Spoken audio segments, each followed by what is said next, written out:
Boa noite. Começa agora a Sabatina TV Guará, Rádio Universidade.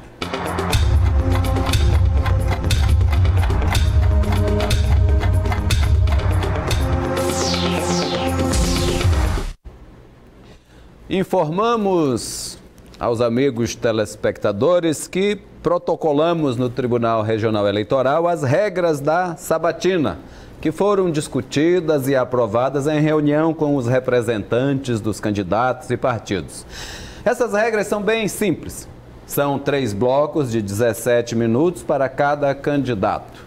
No início de cada sabatina, faremos uma mesma pergunta para todos os candidatos. Depois, os temas são livres até o final do programa. A sabatina está sendo transmitida em TV aberta no canal 23, canal 21 para quem é assinante da NET, da TVN, canal 23 para quem é assinante da NET, pela TV Guanaré em Caxias e pelo Facebook. Você também pode baixar o aplicativo portalguará.com ou mesmo ir direto no site e assistir ao vivo a TV Guará em todo o Maranhão. Participe através das nossas redes sociais.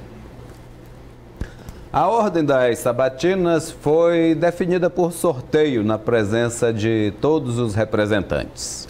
E hoje nós damos sequência à nossa rodada com os candidatos ao Senado. E o entrevistado de hoje é o candidato Edson Lobão. Conheça um pouco da trajetória dele. Edson Lobão tem 82 anos. É formado em Direito pelo Centro de Ensino Unificado de Brasília e atuou como jornalista. Foi eleito deputado federal por 2 mandatos. Foi governador do Maranhão e ministro de Minas e Energia do Brasil no governo Lula e no governo Dilma. Está no 4º mandato de senador pelo Maranhão. Atualmente é presidente da Comissão de Constituição, Justiça e Cidadania do Senado Federal. Bom, na nossa sabatina de hoje, nós contamos com a colaboração do jornalista Natanael Júnior, da TV Guará, do jornalista e historiador Marcos Saldanha e do jornalista Adalberto Júnior, da Rádio Universidade FM. Eu sou Geraldo Jensen, dos quadros da TV Guará. Boa noite, senador e candidato Edson Lobão. É um prazer recebê-lo na TV Guará. Boa noite, Geraldo. Boa noite a todos vocês e aos telespectadores. Vamos começar com a pergunta que fazemos a todos, embora para o senhor não seja nenhuma novidade ser senador, mas por que o senhor quer ter um 5º mandato como senador do Maranhão?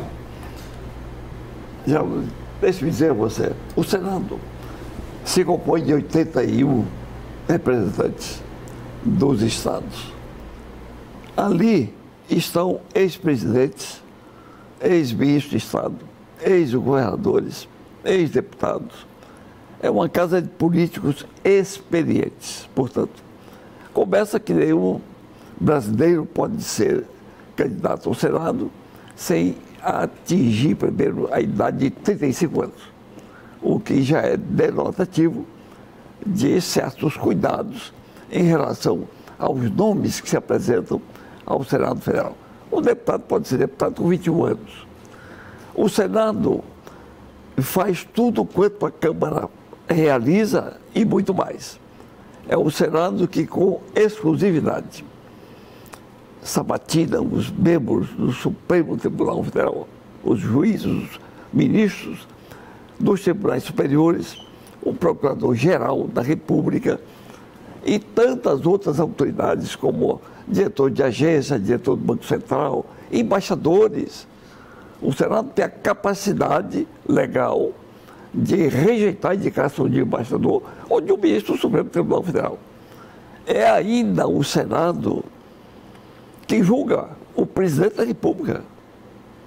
Recentemente julgou um presidente da República e cassou-lhe o mandato. O Senado julga os ministros do Supremo Tribunal Federal.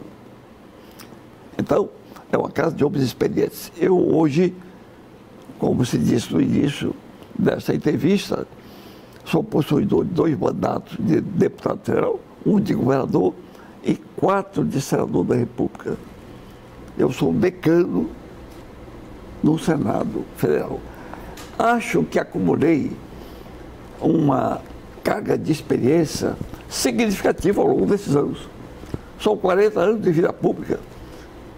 Pleiteando um novo mandato, eu estou me colocando à disposição do povo maranhense e, em seguida, do Brasil, para servi-los com a mesma responsabilidade que sempre tive, com a experiência que tenho e com a determinação, a obstinação de trabalhar pelo povo.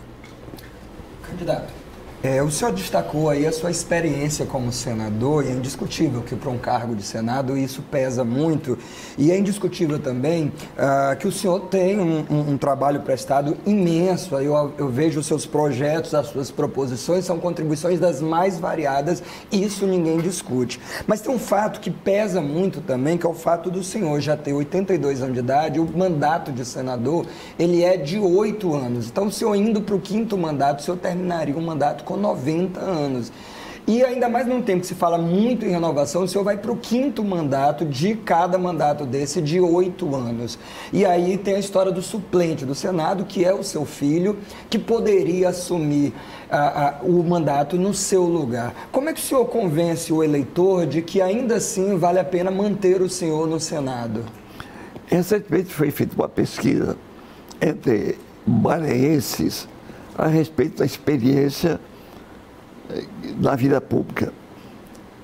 Pois bem, 65% dos eleitores responderam que preferem no Senado um político com experiência. E ninguém do estado do Maranhão tem mais experiência hoje do que eu. O fato de ter a idade a que você se refere, embora seja um pouco menos, eu estou muito bem de saúde. Estou em condições de exercer plenamente o mandato. Você se refere ao suplente, que é meu filho. Enquanto eu fui ministro de 2 governos, ele assumiu o mandato de senador. Foi um excelente senador, digo isso com orgulho. Chegou a exercer, inclusive, a presidência da Comissão Mista de Orçamento da República. Ou seja, ele dirigiu os trabalhos da formulação orçamentária do Brasil inteiro. Todos os recursos do Brasil passaram pelo exame da Comissão de Orçamento que ele presidia. Portanto, eu não vejo nada demais nisso. Foi um excelente político, poderia não ter sido. Mas eu não pretendo abdicar, e no Império usava-se muito essa expressão, resignar do meu mandato de senador, se o povo novamente me confiar o seu voto, para que o suplente assuma. Não é essa a minha pretensão. Eu desejo ficar lá, servindo ao povo com a experiência que tenho hoje. Candidato, o senhor, enquanto elencou algumas das competências do Senado, o senhor citou uma delas como sendo julgar o presidente e lembrou que, recentemente, o Senado julgou uma presidente que foi a presidente Dilma Rousseff. Governo ao qual o senhor serviu como ministro, assim como serviu o governo anterior do Lula. E no momento de julgar a Dilma, o senhor votou contra ela, pela continuidade do processo de cassação dela. Como que o senhor avalia? O senhor mudou de lado, gostava da Dilma, passou a não gostar mais, achou que ela cometeu equívocos, irregularidades no governo? Como é que o senhor julgou esse processo? Acima de nós todos políticos está a nação brasileira. Abaixo dela o regime que nós respeitamos e sobre o qual gostamos de viver, que é o regime democrático, o regime das liberdades. Não há democracia sem partidos políticos preferencialmente fortes. O meu partido deliberou por julgá-la e cassar-lhe o mandato. Aquela era também, naquele momento, uma reivindicação do povo brasileiro. Mas eu, com outros senadores, lideramos, todavia, um movimento no sentido de preservar os direitos políticos da presidente Dilma. Porque, de outro modo, ela não poderia sequer trabalhar. Estaria impedida se nós não fizéssemos isso. Foram poucos os senadores que lideraram este movimento. Ela agora é candidata ao Senado da República. E está em primeiro lugar nas pesquisas em Minas Gerais. Ela somente está sendo candidata, portanto, em razão desta ação, que não foi apenas minha, mas que foi também minha e com ênfase. Candidato, Você me permite só um adendo nessa pergunta? Por outro lado, o senhor votou pela manutenção do cargo de senador do Aécio Neves, que já tinha sido condenado pela primeira turma do STF. O senhor foi contra uma pessoa com a qual o senhor trabalhou e depois foi a favor de alguém que era de outro partido? Aquela decisão deveria ter sido tomada pelo Senado e não pelo Poder Judiciário. Foi assim que eu entendi. E entendeu diferente do tribunal? Exatamente. Candidato, ainda nessa relação Dilma-PT, recentemente, né, atualmente está uma disputa pelo espólio do Lula no Maranhão, o seu grupo político e o grupo político do governador Flávio Dino.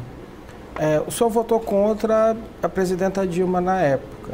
E o senhor fala abertamente da sua relação com o Lula na campanha. Eu já vi muitos políticos também falarem dessa relação. Existe uma relação diferente entre Lula e uma relação diferente entre a Dilma? Qual era o mais político dos dois? Por que essa separação dentro de um apoio do mesmo partido como o PT? A Dilma é uma técnica competente, mas não tem a sensibilidade política do Lula. O Lula foi um grande presidente do Brasil. Andei com ele pelo mundo afora e vi o prestígio que ele levava ao exterior do nome brasileiro, nome do Brasil. Isso em toda parte. O presidente dos Estados Unidos, numa reunião de chefe de Estado lá nos Estados Unidos, declarou que aquele era um cara. Vocês se lembram disso? Pois bem, mas não apenas ele. O presidente francês, Sarkozy, tinha uma profunda admiração pelo Lula, queria inclusive que ele fosse o secretário-geral da ONU ao deixar o governo brasileiro. Eu tenho pelo presidente Lula a estima e a amizade que ele tem por mim, que é imensa, a estima e a imensa amizade minha em relação a ele e sei que dele em relação a mim. O senhor esteve recentemente com ele, visitou, e até o senhor mencionou que ele teria desejado uma boa sorte para o senhor na sua nova campanha. A sua imagem ainda é muito ligada com o PT, com o governo Lula e Dilma também, mas a sua imagem não deveria estar colada com a de Meirelles, que é o candidato, e também ao Temer, que está no exercício, não vai ter essa ligação, enfim. Eu fui o presidente Lula como presidente da Comissão de Constituição e Justiça e liderei um grupo de senadores, entre os quais o ex-governador Requião, Jorge Viana, que também foi governador, Armando Monteiro, que é candidato agora a governador de Pernambuco, e outros senadores. Fomos visitar o presidente e verificar as condições em que ele se encontra numa cela da Polícia Federal no Paraná. Ali nós encontramos um homem sofrido, que está com seus direitos retidos, cassados, políticos, porém altivo e raciocinando com clareza. Ele, inclusive, por meu intermédio, mandou um abraço ao povo maranhense, dizendo que o Maranhão jamais o abandonou, ao contrário, sempre esteve muito solidário com ele. Esta foi a razão da visita que fizemos a ele.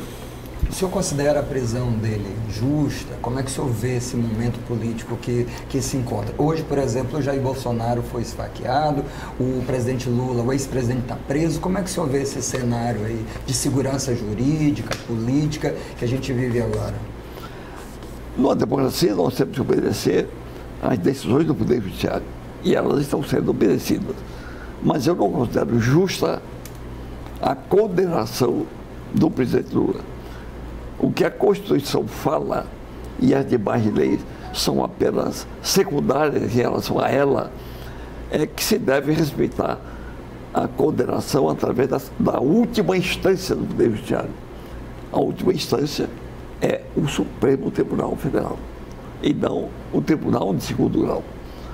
Houve uma decisão de uma turma do Supremo no sentido da validade das decisões do Tribunal de Segundo Grau. Mas isso porque se indicava expressamente o caso do presidente Lula. Não foi o plenário do Supremo que decidiu. Tanto aquela decisão parece frágil que agora se deseja que o Supremo, por sua composição integral, ou seja, 11 ministros, volte a examinar o caso e decida em caráter final se a última instância é o Tribunal de Segundo Grau ou se é o Supremo Tribunal Federal. Eu me inscrevo nessa corrente que entende que a decisão do Supremo é que é a decisão final. Para isto, ele existe.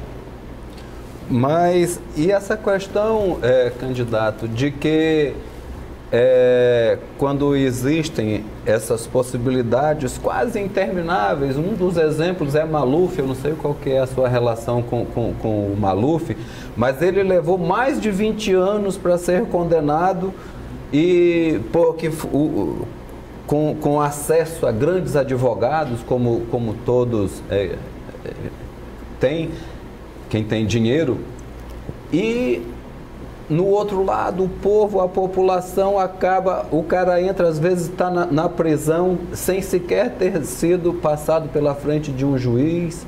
Como que se pode resolver isso para que isso não continue? Com a agilidade do poder judiciário, que não existe. Isso. Eu sou presidente da Comissão de Justiça pela segunda vez. Na primeira, há cerca de 10, 14 anos, fizemos uma reforma do Poder Judiciário por iniciativa minha. E criamos, entre os mecanismos daquela reforma, a chamada súmula vinculante. Isto é, sempre que se decidiu um caso em caráter final pelo Supremo e obedecido a certas regras, daí para frente, tudo segue aquela decisão. Isso para que pudesse ser desafogada a pauta do Poder Judiciário. Foi bom, melhorou um pouco, mas nem tanto. Agora, quer dizer você que há decisões no Poder Judiciário brasileiro que duram 10, 20, 30, 50, 60 anos, mais do que isso até. A primeira delas, que é um verdadeiro descalabro, diz respeito ao imperador Pedro II.